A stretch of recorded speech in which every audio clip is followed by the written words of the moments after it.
Hello, everybody. Welcome back to Superman and Lois TV Talk. This is our episode 4, Season 2, Episode 8, Into Oblivion. Ooh, My name's Robin. I'm Frank. That was very like Super Friends of you. I like that. Meanwhile, in Oblivion, I'll be Ted Knight for the rest of the podcast. There you go. Attaboy. Well, man down, Ethan. Man down. Aw, We yeah. got another week without Derek. That's I'm gonna say that's all right. It's not. We feel Unacceptable. Well, okay. I wasn't gonna go that far. Make him feel guilty. No, there's gonna be. I know there's gonna be at least a couple of weeks in May that I'm not gonna be here. So we'll see. We'll see. We just want to get the podcast out there, and we just love coming here chatting about the show. That's it, man. Yeah. So we miss Derek, but hey, he'll be back. He'll be back soon, and he can give us his thoughts when he is back. But we got a little bit of news to talk about. Oh yeah. Hey, huge news! We're renewed. Woohoo! We're coming back for season 3. Woo! That's right. You are stuck with us for another season, at least. For us, it's like yet another year of podcasting. Right. We've got nothing going on. Yeah. No. I consider this my this is my going out to have a drink with the boys. Exactly. Hey, it's my excuse to chat with a buddy about my favorite comic book shows. So Right. So that's exciting, and the next episode is we have one more episode next week. It's going to be 30 Days and 30 Nights. We'll talk about that in the spoiler section. But the week after, I've heard there's a repeat of "Girl, You'll Be a Woman Soon," and we saw a tweet. I'm not sure about the source, but the rumor is we're going to be on hiatus until April 26th after next week's episode. Yeah, it looks that way. So. And I mean, the tweets we've seen have referenced CW Milwaukee. Right. Who, they have a tendency to announce these things before the network announces it. Like that affiliate just tends to spill the beans on these things, and they're usually right. It's usually good information. So it's pretty funny. It's I had the same thing go on with iZombie. I would find out like scheduling information from just like one of the local affiliates before I would find out from an official source. Same with Supergirl, and it was usually CW18 Milwaukee. So they were usually unless something changes, I imagine that's going to be accurate. So we'll be back on April 26th. We'll be April 5th and then April 26th if all is correct. So that's as far. And then from there, I would hope at that point we'll have 10 through 15, right? So hopefully no more sizable breaks at that point, but I guess you never know. I hope not, because the way it leads in now, it's with that big of a hiatus, we'll be just finishing up the season at the beginning of June. Right. So. Right. Yeah. We'll see. We shall see how that goes, but we'll keep you all posted in the meantime. But I think that's about it for news. So you want to jump into Oblivion? Yeah, definitely want to apologize ahead of time to our listeners, because this episode might not go be as long in the tooth as as we. But then again, we've said that before, haven't we? So yeah, we find a way. Life finds a way, and so do Robin and Frank. Right. Well, let's get into Oblivion. Oblivion, of course, starring Tom Cruise. It's a sci-fi movie from a few years back. Yes. Mm-hmm. This one's a TV show, actually. It's an episode title, Into Oblivion, written by Juliana James and Christy Korzek, of course. Superman and Lois alums so far. Matter of fact, I found out Juliana James is also writing on season 2 of Picard, which, by the way, is kicking butt. It really is. I'm really loving this season. It's so good. And I enjoyed season 1, but I'm really loving season 2 so far. Yeah. Season 1, but season 2, holy cow. Yeah. And it's directed by Sud Sutherland, who directed Broken Trust last year, and Gregory Smith, who's directed several episodes of Superman and Lois. So it's kind of a two-hander in both the writing and the directing department. Yeah, I thought that was interesting, that it was a dual director situation, because we don't get that a lot. Right. Well, this episode definitely had some different, like, plots that I felt like could be completely separated from the show. And it really makes my job easier, kind of separating these into topics to talk about. Sure. Yeah.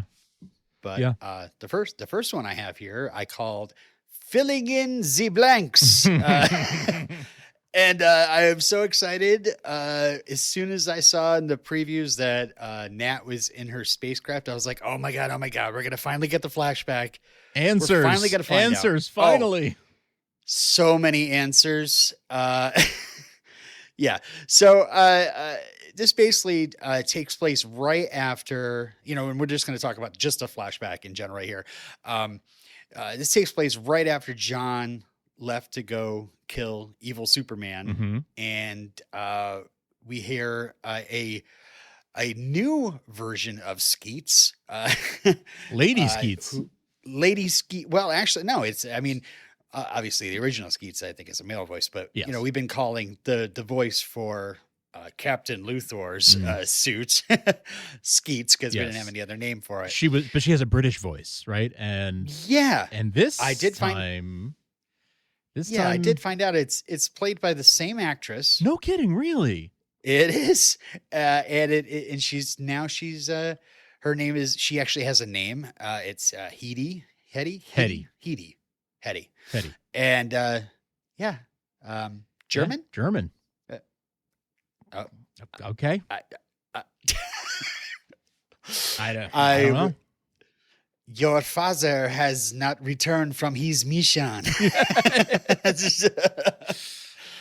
What's going on here? Why is it that I guess, if they can have a British accent, I guess they can have a German accent just as easily.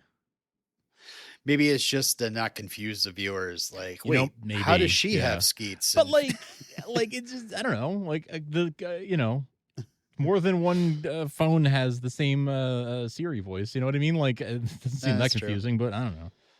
Then and the voice actor could have been like, you know what I got for this one? Yeah, right. I can do German really well. Yeah.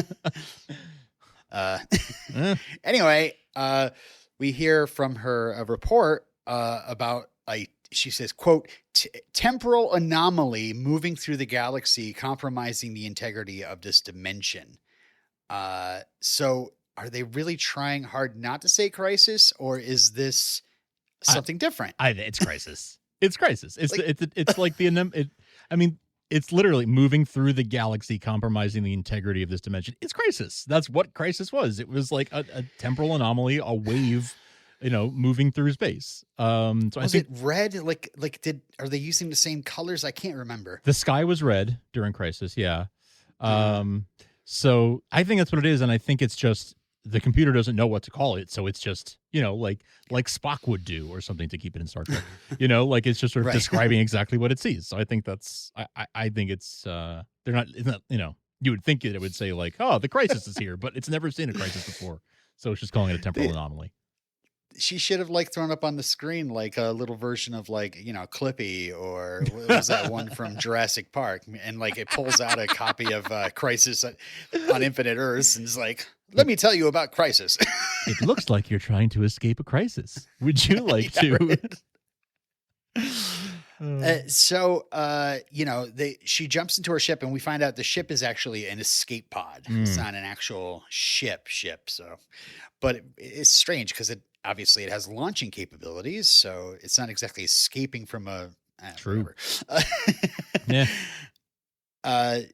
She chases John into it's like there's a red line going across the universe, and then there's this red wormhole that seems to be independent of it. I don't know, or it's like making wormholes happen. Right. I that was my assumption, is that the crisis was making wormholes, because it's destroying the fabric of the universe, and so I don't know. I would have liked to have seen like other wormholes or something, right. and she had to like pick which one to go into. That would have been interesting. But yeah, we got answers, but we also got questions. Right. Just how these things tend to go. Where's Clippy? Yeah. And so she follows it, and then she loses power, and Kara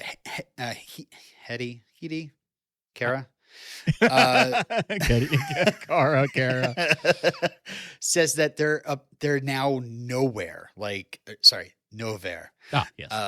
Is that the planet from Guardians of the Galaxy, or? Well, that's with a K. Oh yeah. And ends up putting Nat in hibernation, which explains why it took so long for Nat to arrive on Earth. We kind of assumed maybe for that time she was trying to get a ship up and going, but no, like the planet was destroyed and she just got out of there just in time, just like John did. Yep. It's really a big coincidence if you think about it. It's just a huge coincidence. Yeah, cosmic coincidence. And I'm telling you that, I mean, evil Superman is out there. Like he can drop in. It does make you wonder time, if the two of them happen to land on the same Earth, what are the chances? I mean, the chances seem much more likely that he did too. Like this Superman can survive in space, right? Right. I mean, because we see Tyler do that plenty of time. Mm-hmm. Yeah. So yeah, 6 months later, she wakes up. And they find the suit, and then Hetty, it's Hetty, right? Mm-hmm, mm-hmm. It's okay, darn it. Hetty says that she might not survive if they go after, but I guess she did. She did. She just needs her dad, she says. And so we should now talk about the other Nat plot line I called Nat Another Teen Movie.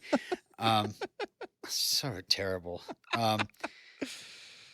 But here is the other shoe that's finally dropped. No, we don't call it shoe anymore. Now it's Superman and Lois TV talk. Starkvilles. No. So John Henry has a scar now, a new scar, and this is really making Nat angry about how he hurt himself, and she could have lost the only other person on this earth that she has, and she resents Clark for getting him into this scuffle, right? And understandably, it's so funny because understandably, like now it's like Clark apologizes later, and she says, "You look exactly like the guy who killed my mom." And I'm like, it's 8 episodes in. We're finally here. I know, right? Like, finally getting this. I know. And like, we know she's felt this way the whole time, but she's been sort of choking it down and holding it in. And now it's finally like, I guess now that it's finally had sort of material consequences, now she's finally sort of letting it out. Yeah. Cause it doesn't seem like she's been like kind of grimacing in the corner in any of these scenes that she shared with Clark. It seems like, Nat's fine with everything, but maybe it was just her way. Maybe she was just covering it up. I think so, yeah. I mean, they haven't had a ton of time together, and so I feel like it's sort of she's been avoiding talking to him because she knew that when she did, this would happen. Right.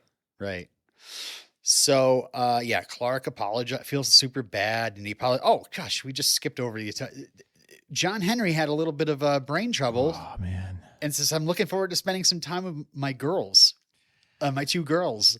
And, that was painful. I was like, oh God, is this going to be like he hit his head so hard that now he's going to be acting like. I was like, is this an amnesia situation? Like, what are we dealing with? Your classic TV drama trope. Right. But I mean, he does appear to pull it together.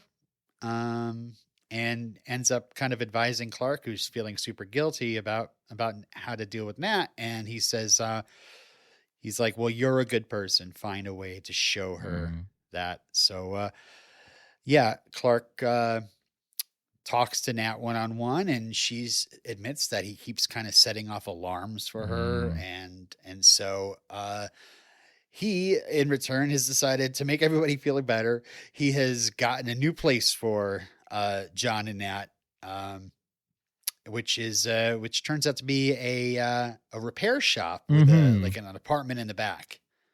It looks like it's an abandoned apartment. Like, it looks like no one's lived there for quite some time. Yeah, it's very odd because I was like, what is the connection here? Because Clark's like, oh, it's from a friend I know or something. Yeah. But I think it was more like let's just cover up how Clark who cares? Right. And I don't know if Clark knows people. Yeah. Like, does it just not matter, or is there something else going on? I don't know.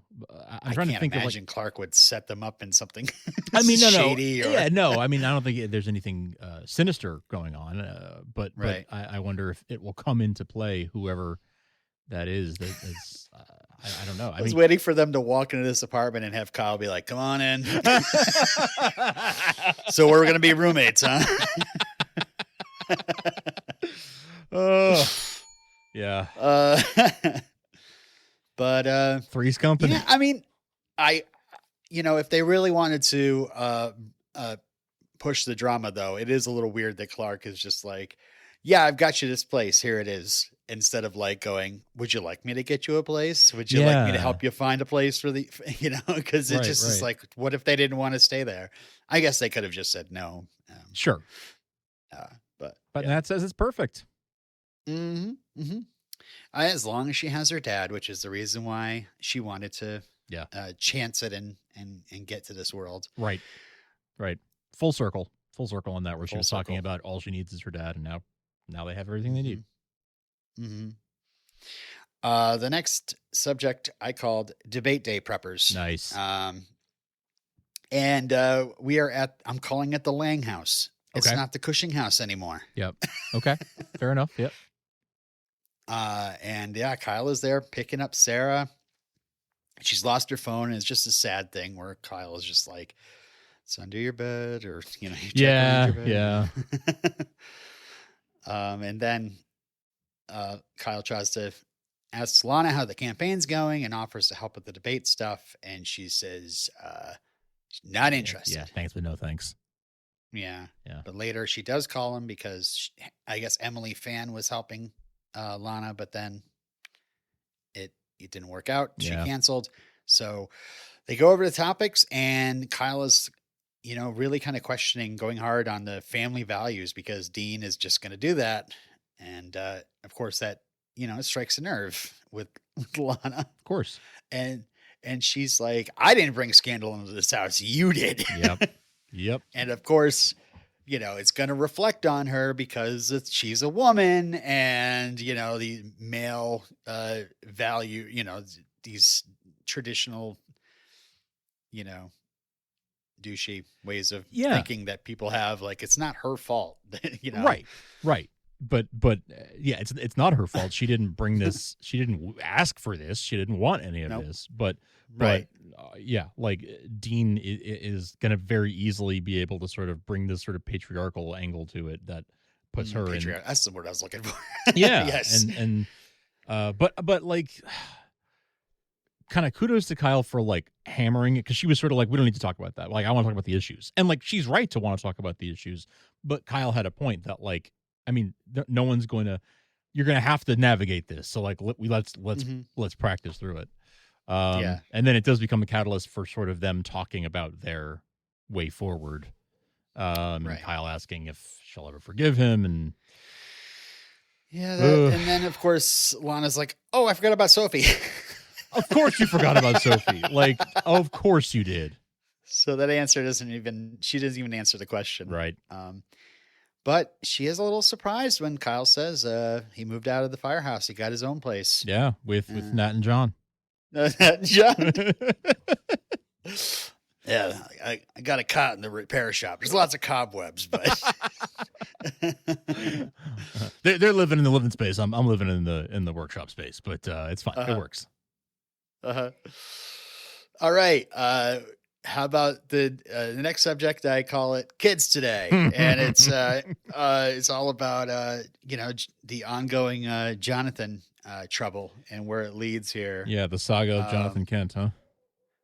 Yes. So, yeah, Clark and Lois kind of discuss about, who's going to have to talk to Jonathan and get him into giving up his dealer. And they do a thing called Rochambeau, which I had to look up because I call it rock, paper, scissors. That's what I always call it. Yeah. I've only heard it called Rochambeau on TV, but okay. But yes, I've always known it as rock, paper, scissors. And I just love like Clark loses and he's just like, "Argh!" It was so natural. It was every time. Yeah. They always throw like just a couple of moments each episode with Lois and Clark. It's so cool. Tyler and Bitsy this was just natural. So natural. Yeah. So Clark sits the boys down and Clark is still pretty steamed. It turns out, parents don't want Jonathan anywhere near their kids. Football is entirely canceled. All the wins they made are forfeit. Like, this is big deal. And then he's like, first time in Smallville history because of you. Yeah, he's really laying it on thick still. Ooh. And I thought my son had a little more integrity than this. He's disappointed and like he's understandably so, but he's really laying it on thick. Yeah. But Jonathan won't give up Candace. So fortunately, Clark gets called away, and Lois is like, perfect timing. And Clark just like glares at Jonathan. This time it is. Yeah.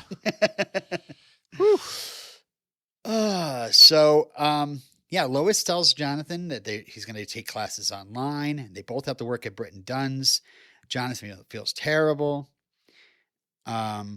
So meanwhile at school, Sarah is like, hey, Jordan, so I hung out with Aubrey and, we're just friends.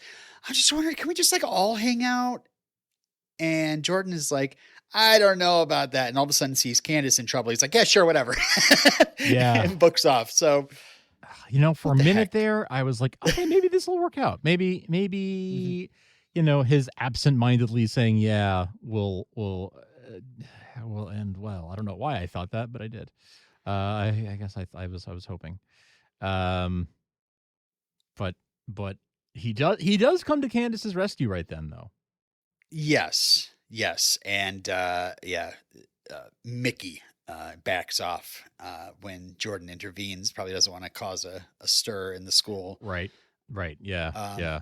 I mean, although if he didn't want to cause a stir in the school, maybe he shouldn't have walked into the school and loudly start saying, "Where's my money?" Like, "Where's my money?" Like Stewie. Yeah. And Brian or something. Where's my money? Yeah.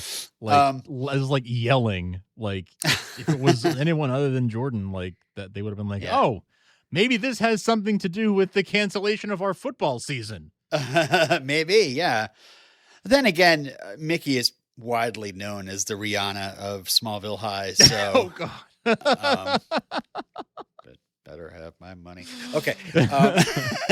Well, we kind of skipped through it, but what do we think? You think Sarah's putting Jordan in a situation that I believe her. I think she's being sincere, and I think that she really does.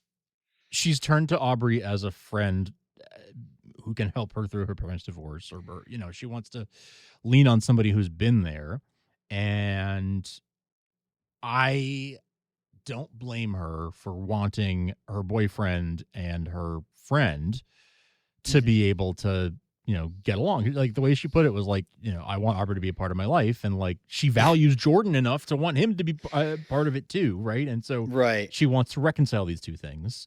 And I think it's actually a very mature thing to be like, I would love the two of you to like get to know each other rather than like keeping them in separate worlds. And like, I think there's a mature about it. I think Jordan is not being very mature about it, but he's also a teenage boy. So I can understand why he's not handling it that well, but I wish he would handle it better. It's super awkward though. It's very awkward. There's no doubt it's a very awkward situation, but like, it's not like it's any less awkward for Sarah. Like it'd be awkward for her too, but she's being mature and sort of seeing that like it'd be best to move past this and have both of these people be in her life. They don't have to be best friends, but to at least be acquainted and I can see why she wants that. Mm-hmm. Yeah, I have a feeling it's gonna turn into Sarah wanting to be with Aubrey more, and due to Jordan's unavailability. I'm afraid it will. I mean, his poor reaction might actually backfire on him. But we'll see. Yeah, we'll see. We can talk more in a minute. But meanwhile at Britain, meanwhile at Britain Dunn's. Meanwhile. Candace shows up and tells Jonathan about Mickey, and so he offers to walk her home. Before that, Jordan does figure out that Candace is a dealer because of what happened there. Yeah. And Jonathan tries to explain it. It's to help their dad, her dad, who's unemployed or needs the money. I don't know. Jonathan, while walking with Candace, Candace actually says she loves him, and it's a very sweet moment. So maybe Candace is, going to be here for a little while longer, not just like, I guess, yeah. Their relationship be a casualty of all this. It felt kind of sudden. It felt kind of like we need to give Candace some redeeming qualities real quick because all we've seen of her basically has been neutral or negative. So yeah, and it could have been the girl that was from last season that carried over, and they were going out all summer, and we knew this. I probably would have swallowed this better. It Definitely. does still seems a little. I mean, it's 8 episodes in, so I don't know. Yeah. I still am wondering what happened with that his relationship from last season. I assume that actress got cast in something else. I guess just couldn't commit to being in Vancouver. I guess. Mickey pulls up and starts yelling at Candace, "Get in the car!"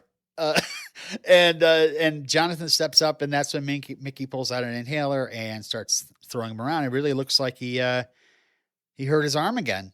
Yeah, rolling across that concrete. He is just destined to have an arm injury at all times. I kind of thought, I was kind of surprised that he didn't come at her with, I'm surprised he didn't take an inhaler before coming at her. I'm surprised that he kind of let the scuffle start and then took an inhaler, but I guess it was just we could see it. But still, it just sort of seemed like the guy who is, working for the dealer would maybe be getting high on their supply, especially when it gives you superpowers to collect. I don't know. Did he say that he's working for the dealer, or I thought he was the dealer himself? Well, I don't know. Yeah, I guess. But I mean, I guess there's always a bigger fish. Is my point. But he's there to collect. Like it's his money to collect, and he didn't use the ultimate tool to intimidate until he got. I don't know. Whatever. I'm picking nits now. So across town, Jordan's about to meet up with Sarah and Aubrey, and then his superheroing picks up some arguing, and we've got I wrote in my notes, Jordan has a fresh new Smallville problem. Yeah. Someone needs saving. Now here's the thing, is he was standing right there, right? Just shoot her a text, man. Yeah. Running late. Yeah, exactly. Something. Or my mom's keeping me home. I can't make it out. Something. I don't know. Something. Even after the scuffle, Yeah. because he couldn't go back because he had blood on him and scrapes and stuff. Which again, there are solutions to these problems, man. Like you have super speed. You can quickly clean up and then go in. Yeah. What was really happening, he was chickening out. You think so? You Yes. think so? He was just like, "Oh, that's a good excuse." Yes. See, I think it was the excuse he needed. He was already on the fence, and that gave him the excuse he needed to bow out, and he did it in a cowardly way. Like again, not even shooting her a text to be like, "I'm not going to make it." Really? I think. Wow. I didn't have that take. Yeah, that's how I felt. I saw it as this is so echoing Smallville. Totally. Like he's standing across the street and she is in the diner and he's listening to her make excuses for him. And I was like, that is so Totally. Oh, that stupid change jar. I owe so much I know. to it. But I don't have it on me right now. Otherwise, you'd be racking it up. Eva Cassidy's "Time After Time" plays slowly in the background. Yeah, exactly. So, but yeah, there Jordan does show up to save Jonathan, and I mean, we used to scoff at how annoying it is that all the superheroes have to wear hoodies. Yes, but I think I'm so like used to this. It almost seems like duh. Like, of course, if you're gonna do some superhero stuff and you're just in your regular clothes, you just put your hood up. You do your best. Exactly. Here it actually made sense, right? Like, yeah. Yeah. We're both putting our hoodies on. Yeah, exactly. Like it actually made over sense in this. Yeah, exactly. Yeah. So yeah, he scares the heck out of Mickey, and then Jonathan just lays a threat into him that, you better not mess with Candace again, or this guy's going to come for him.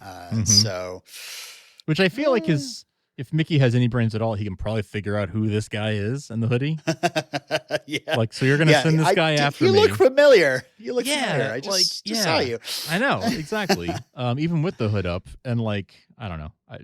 Yeah. Maybe he will. Maybe this is going to be, maybe there's going to be more to this, but yeah. So, from my point of view, Jordan chickens out. Okay. And at the very least, like the fact that he doesn't even, let her know he's not going to make it. He just no shows. Yeah, that sucks. Yeah, that definitely sucks, especially knowing how much this meant to her. Right. Like, she was pretty clear about how much this meant to her. And I know you're, what are they, 15 at this point, 16? But like, still, you know better. You know better than like when someone says this is important to me, and you just don't show, like, to not have an excuse. Come on, that's not how Lois and Clark raised you. Maybe he just doesn't know what to say. I don't know. He can't come up with a good lie. Or I mean, yeah, but now I'm making excuses for him. Yeah, but he does go home and play some video games, so it's not like he didn't do anything. He gets his aggression out. And interesting, this must have to do with the powers maturing, because Jordan has some blood and scrapes on him, and I'm assuming that blood is not all Mickey's. Right. Yeah, I'm guessing that he'll heal fast, but he still is at the point where he's not invulnerable. Mm-hmm. Yeah. So, when Jonathan gets home, Clark is just like, where were you? And doesn't, says to Lois after, like, I don't know if I can trust him. He's gotten really good at lying to us. And Lois is like, don't stay angry for long. Trust me. I thought that was her own. Yeah, I thought it was really poignant, because like, you are going to push him away, and then right. you'll have damaged your relationship to the point where you could never trust him again, and he'll never trust you, and he'll resent you. So afterwards, Jonathan and Jordan have a little talk, and they're the fraternals. Yeah, the fraternals. Yeah. Okay, so the longest segment that we wanted to discuss, I wanted to save it for the end, and I entitled it "Don't Go to the Light, Carol Ann." Don't go. So on Bizarro Earth, we kind of start off with Anderson saying he stopped Kal-El. He says he's dead, and both pendants are in his possession. And I was a little confused at this, but then I realized he's talking about Bizarro. Yes, yeah, because we're on Bizarro Earth at that moment, which I didn't. Right, and took me a second. And Anderson, our Anderson has merged with their Anderson, during this. So, but yeah, Bizarro Alley sends a message that says, one ear eek mock or whatever, but it's come here now. Come here now. Luckily laid out by the subtitles. Yes. And Allie's like, yeah, we're all gonna become gods. So, again, is she BSing or what? I'm not sure. I don't feel great about it. So at the Smallville Gazette, Chrissy gets a call and hey, big to do happening. Come join us. And so she calls Lois. She tells Lois, and she knows. Yes, they're crazy. They drugged me. They, they're bad people. But how else can we get more intel on this if I don't use this to my advantage? So, which she has a point, but like maybe have Lois follow you or have someone like you've already been drugged by these people and you're being a little too trusting. Hey Lois, Superman, right? Honestly, could he possibly just like fly above or keep an eye on things? Something like have someone follow you, keep an eye on things. Yeah, ideally Superman, but anybody, someone who can report your whereabouts. Yeah. So she has to get into a black van full of people in hazmat suits, and she has to hand over her phone, and seems totally normal. Yeah, and at this point she is like clearly her like spidey sense is tingling, but she's just choking it down, and she's like, nope, I am committed to this. I am gonna go. Yeah. I am going through with Lois this. Lane do? yeah, true. Yeah. Meanwhile, Sam's back on temporary duty. And he goes into his office, which we've seen plenty of times last season, and maybe we've seen Anderson in it. I can't remember. Yeah. But I realize that's the same office that Bizarro Alley is in. The flag is reversed. There's a record player there. Yep. The nameplate on her desk is backwards. Yes, that's right. Yeah. According to Sam, General Hardcastle sends her apologies. So, everybody's really sad that they betrayed Superman. They want to make it up to him. Right. And it's at this point where they go into the safe and they open it. I'm like, you guys didn't realize that pendant's already gone. Honestly. All right. This place has all the security of Luther Mansion. Yeah. Changed her. So we go to the mines, and Anderson takes out his own soldiers, sadly, but he still does it. Yeah. And this kind of goes back and forth with Clark, Lois, and Sam putting together what's going on, and the fact that Lucy sends this creepy text. It's like, I'm tired of feeling incomplete. I finally see the way through. And which doesn't sound like her. It didn't sound like her at all. And like they both knew something was off, but when you get that kind of a message, you assume the worst and you take it at face value. But I love this. And like they figure out that it must be connected to whatever Chrissy is going to. But I love this moment where, when Lois is like, wait a second, you track Lucy's phone? Do you track my phone? Yeah, exactly. I love it. It cuts away with, Sam having this look like he totally does. In the mines, Allie's pendant goes off as they get closer, and Anderson says right where Kit said, and Kit is Dr. Faulkner's first name. So, Anderson was working with Dr. Faulkner. Yep.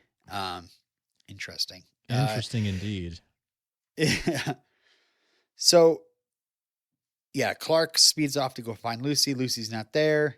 And Sam's calling the soldiers. Nobody's answering. So, Superman is on his way to the mines. But a blue portal opens up.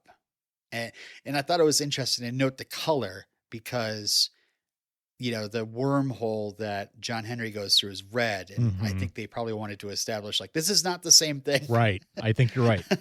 I definitely think you're right. Yeah. And like, so Smallville is sitting on a hellmouth then?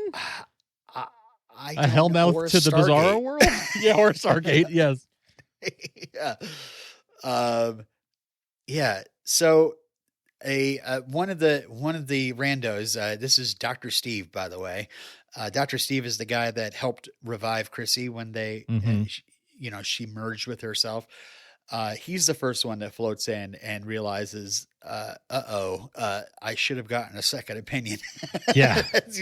I don't know. He starts screaming in agony and it looks like he gets eviscerated. That might be like like jet lag, some sort of trauma of going through right. a portal, or he's definitely dead. I don't know whether to think that they are dead or just dead in this world, but merged with their other self in the other world. I don't know. I don't know. Doesn't seem good. See you, Steve. Doesn't Steve. Nice. Chrissy's like, oh, as she's floating, I made a dumb mistake. She sees like 4 different people get disintegrated one by one in front of her. So she starts screaming, help us!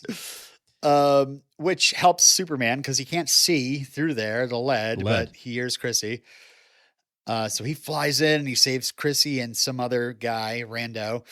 And yeah, we're all like, what's going on? What's going on? Is Lucy a part of this? We haven't seen her.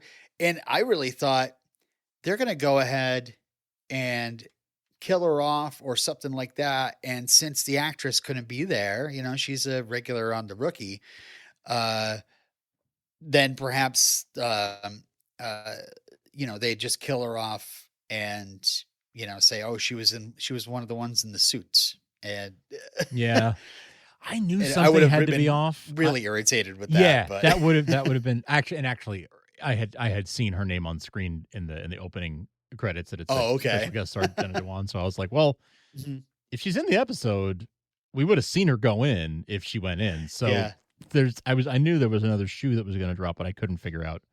No, that's it's Superman and Lois TV talk. Oh, sorry. It's not shoe anymore. Yeah. Sorry. My bad.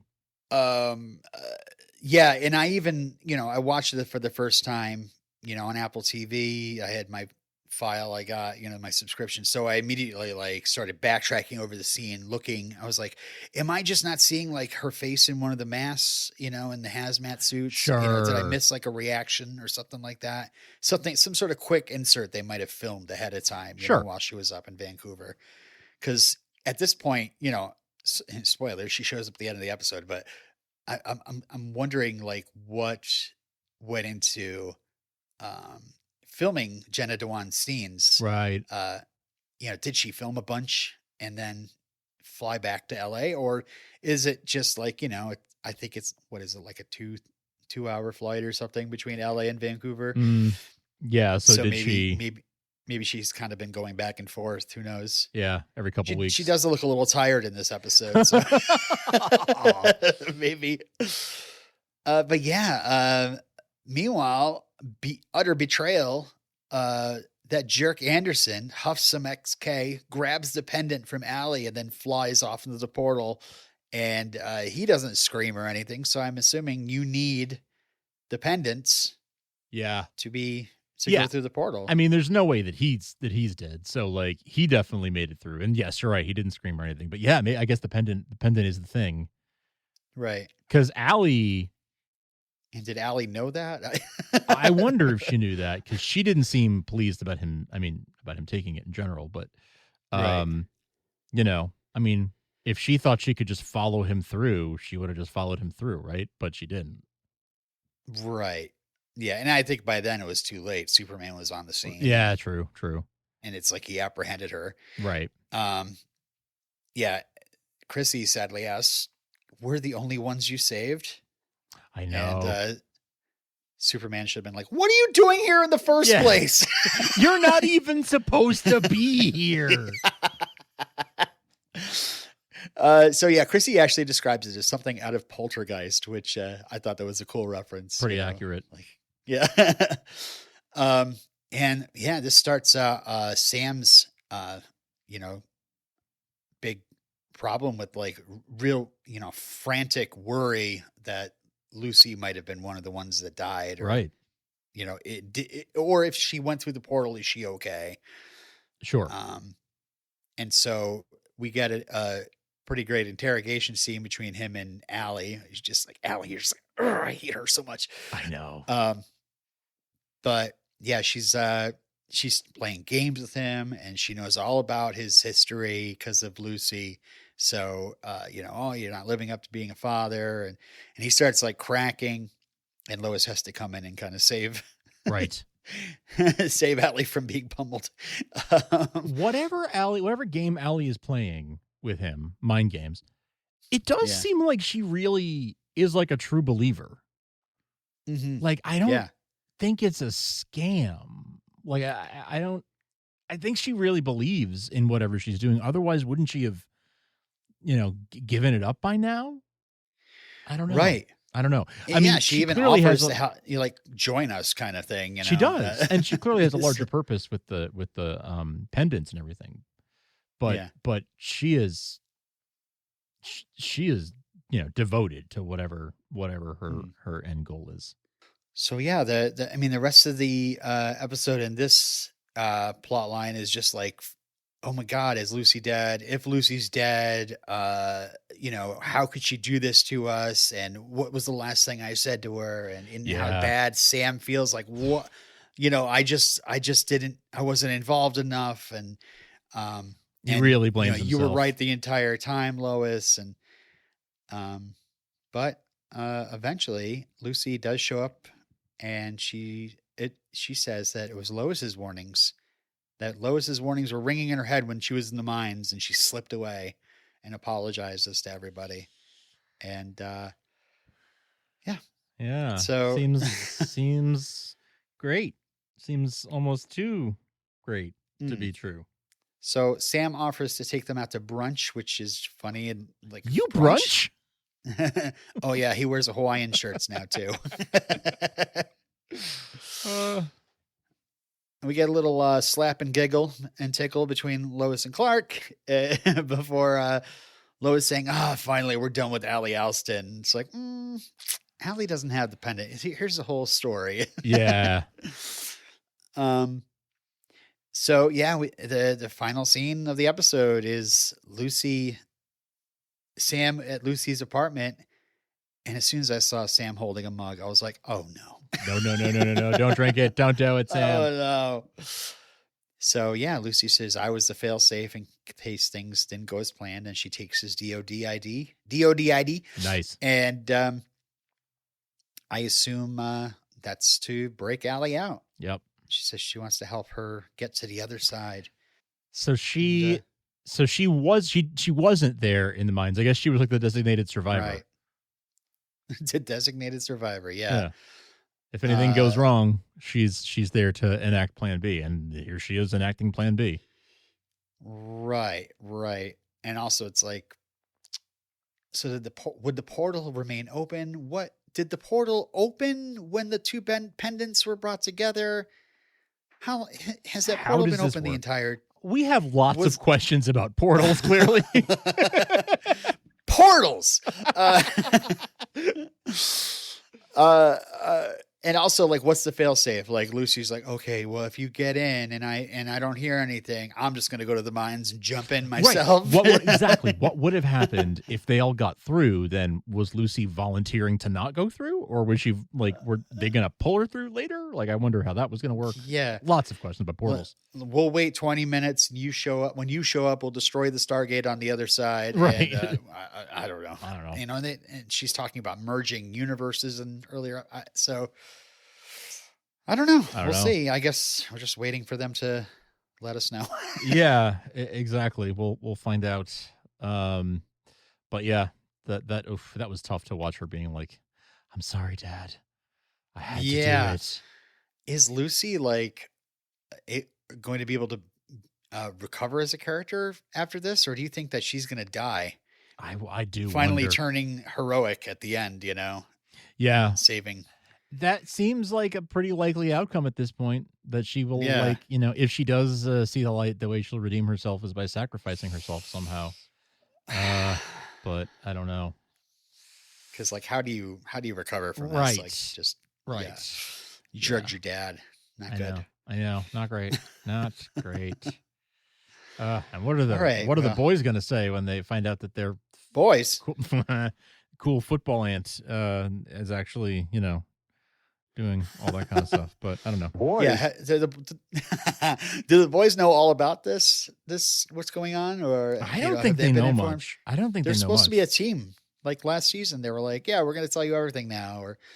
But maybe because of the current drama, it's like, no, we're not telling them crap. Yeah. It kind of seems that They've disappointed us. It didn't seem like when they were hanging out with her at the farmhouse. It didn't seem like they really knew everything that was going on. They were just sort of like, Aunt we Lucy haven't showing seen, up. and we haven't seen her in ages. Oh, this is cool. Like, but Yeah. it didn't seem like they had the context. I don't know. But anyway, we could talk over and over into Oblivion, but we could spend 30 days and 30 nights talking about it. No, that's the next episode. Oh, yeah. And we'll be talking about that after the break, but let's do some plugs here first. Did you want to do the plugs? Yeah. Okay. Our website is supermantvtalk.com. Our email address is supermantvtalk@gmail.com. Twitter handle is Superman TV Talk, and Instagram is Starkville House of L. You can subscribe anywhere podcasts are found if you're not already subscribed, and you can rate and review us on Apple Podcasts and Spotify in particular. And as always, shout out to our buddy Craig over at Krypton Site. He's at Superman Lois TV on Twitter. He does just the best reporting on this show and on and if you want to follow K-Site TV, you'll find his reporting on other TV as well. So shout out to Craig for all that you do for the fan community. He's the man. Yes, he is. All right.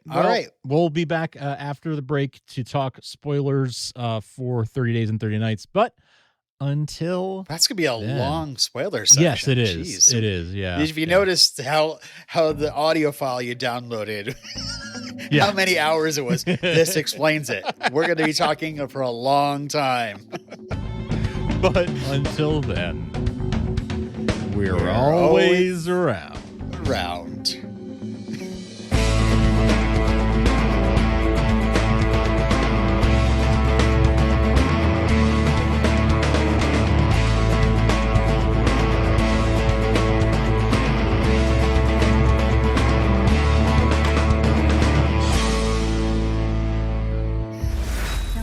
Still on assignment in Metropolis. Dad's never been gone this long.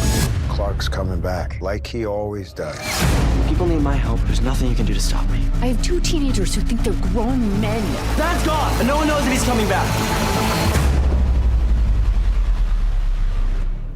Drama. Oh boy. We got to talk because we got into in our text thread talking about this next episode, what it means. But let me just read the official description. It's election day. Lois thanks Lana for sticking up for Jonathan when one of the football players' mothers starts dogging him for getting football season canceled. That's a huge plot point, I'm sure. Mm-hmm. Meanwhile, Jordan's unexpected departure on the mayoral election day leaves Sarah rattled.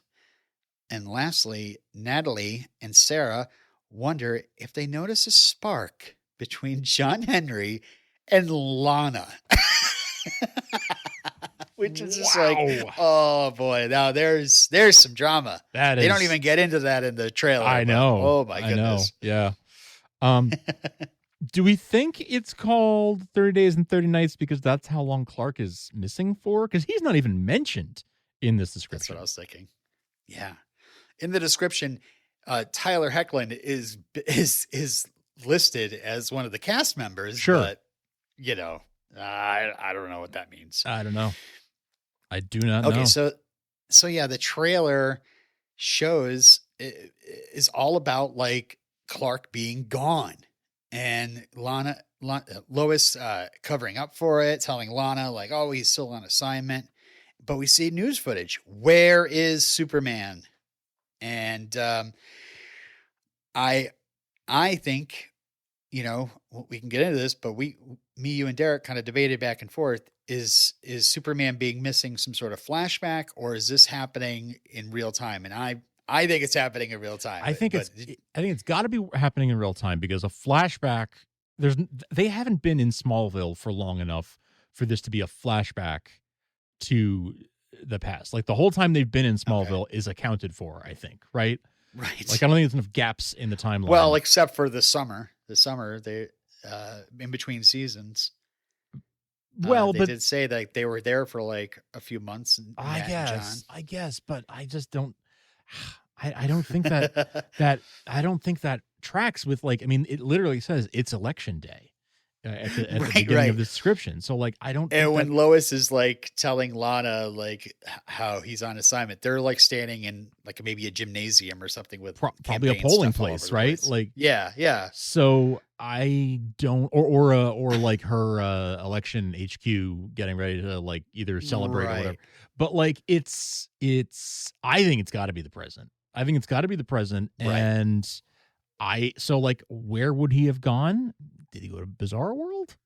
Did he go through the portal? Did he, is he, off world in some other capacity? Like, but like, it's got to tie together with the alley plot. It's got to. Yeah. I have a feeling like he's just like, I don't know. What would make Clark decide to like go, screw it, I'm going through the portal, on my own.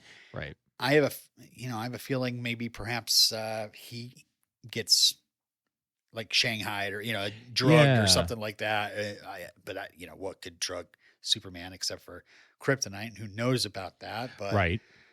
I mean, does Anderson? I mean, Anderson went through, but I mean, if he went through, he could come back. Does he like come back? Yeah. Do they get into a fight and he pushes him through? What? Yeah. The other thing I posited is that, we know from, previous TV shows we've talked about that if your star or one of your leads is gone for an episode, it could mean that the next episode they've played a role in directing it usually. So they need that week before to get ready, plan for it. Yeah. And then there's this hiatus after 30 days and 30 nights, which might also mean that they needed some extra time for Tyler to direct. I mean, that's the best idea I've got. I mean, why would you take Superman out of Superman and Lois? Exactly. For something like that. I mean, we could talk about, obviously they had to make room for the spark between Lana and John Henry, and Lana sticking up for Jonathan. But I'm assuming we're going to see some sort of fight. You're probably right. It's probably Anderson. Him and Anderson fight at the beginning while like maybe Superman's like investigating around the portal. Right. Yeah. If it's still open. Anderson comes through and he's just like, you're coming with me or something like that. Yeah. Just pulls him in. Yeah. I mean, I don't know where else he would be. Right. I don't know. I just don't know. So yeah. And we don't have any descriptions beyond this one. No. For 210. Rumors about when it's going to air is all we have. We have. Exactly. Exactly. So we will see. But yeah, looks like we'll have this episode next week, 30 Days and 30 Nights, followed by, like we said earlier, that couple weeks off, coming back on April 26th. The other thing in the trailer, though, I just wanted to point out, it looks like Jordan's up to more, crime fighting. People need help, and there's nothing you can do to stop it. Like Jordan, it looks like he's arguing with Lois, and yeah, so and then Lois being very frustrated because of her two boys acting like they're grown men. Yep. But again, it's like, I think it's like Clark is gone and Jordan's like, well, I got to step up. Exactly. And to that point, we do see sneakers lifting off the ground. Yeah. Well, we'll say in a moment of crisis, does he, get crisis powers? Right. Oh no. Yeah. But the other thing there's the other thing in the trailer that's evidence that he was off doing Superman stuff and ended up, that's how he ended up getting into trouble and has gone missing, is that Clark's glasses are on the nightstand that Lois is looking at. Yes. So he wasn't in Clark identity. Right. Right. Whatever happened to him, it happened to him while he was Superman. Yep. Yeah. Yeah. Good. Yeah. I'm looking forward to it. Me too. If they're going to have this many weeks off, perhaps there's some sort of huge cliffhanger we're going to look forward to, That would be, yeah. That would make sense, actually. I'm going to call it like end of the episode. We suddenly flash over to Bizarro World and we see Superman like we see that Superman's in Bizarro World, and it's like dun dun dun, like what's gonna happen next, you know? And then we'll get into all those perhaps those pictures we saw of later episodes. Right. Yeah. That would track. Yeah. But, I like that. I like that theory. I'll be completely wrong. We'll see. We'll see. I bet we don't even see where he's gone until the end of the episode, and then the following episode fills in those answers. Yeah. Or like next season. Or next season. Yeah. But with 6 episodes left in the season, I don't know. I feel like we'll get the answer to this. I mean, we'll see him come back. Well, we might not be explained where he's been. Oh, sure. Okay. Like Nat. Okay, cool. And then we learn that there's yet another AI played by the same actress with a different accent. Ooh, what accent do we want to have her do next? I don't know. Italian? I'm Italian, so I'll go with Italian, that. Yeah.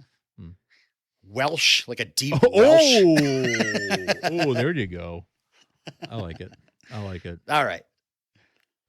But short episode this week, but just know we're still here and we're always around, I guess. We're always around, except Derek, apparently. We'll catch you guys next week. Bye, everybody.